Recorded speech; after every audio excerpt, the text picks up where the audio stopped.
愛自己的陽光，也接納自己的不完美。網絡文章。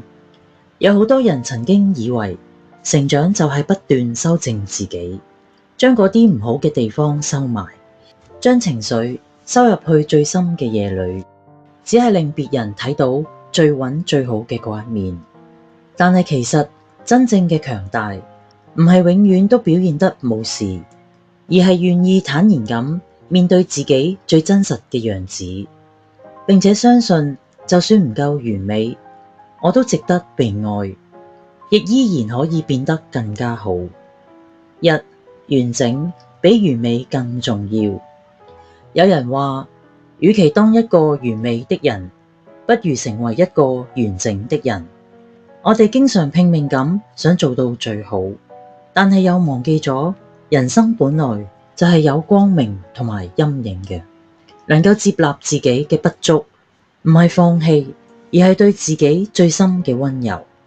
二、脆弱也是一種勇敢。心理學家布林布朗佢話，脆弱不是失敗，而是展現真實的勇氣。我哋都怕被人睇到我哋唔夠好嘅一面，怕情緒外露，怕被誤會，怕過往嘅傷疤被揭開。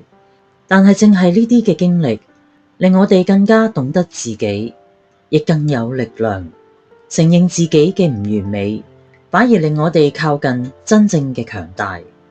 三、那些讓你焦慮的部分，其實也塑造了你。你想收藏起嚟嘅焦慮、自責、遺憾、不安，其實都係你嘅故事嘅一部分。每一個人都有自己嘅過程。當我哋唔想再逃避嗰啲唔夠好，反而會成為生命裏邊最動人嘅亮點。四、真正的成長是學會溫柔對待自己。詩人王爾德佢話，愛自己才是終生浪漫的開始。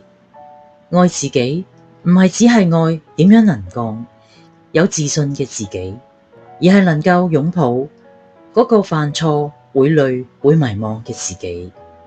真正嘅成長唔係變得刀槍不入，而係能夠同自己全部和平共處。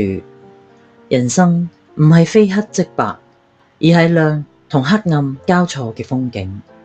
請你記住，無論你現在係點樣嘅階段，閃閃發光嘅你，仲有偶然停滯嘅你，其實都係值得被愛。當我哋願意少一啲責備自己，世界亦會多一啲溫柔俾你。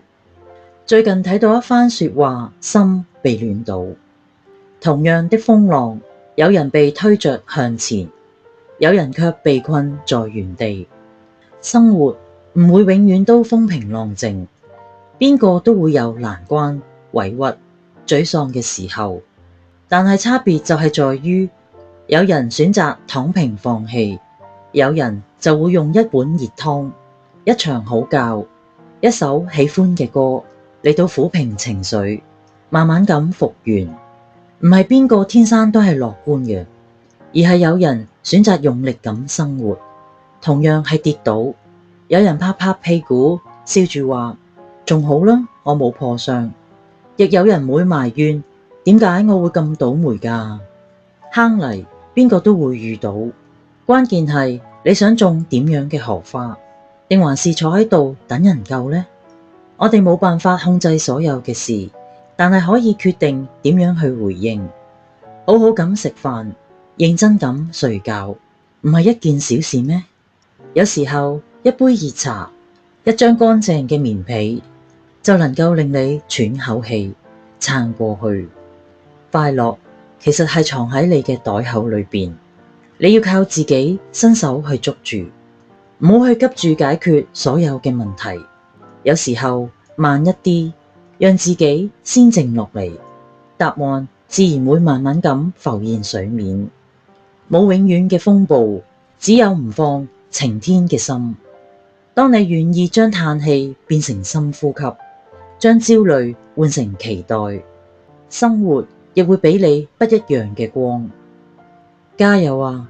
今日我哋要記住，好好咁善待自己。呢個世界冇咁多壞同好，只有你願意溫柔一啲去面對呢一個美好嘅世界。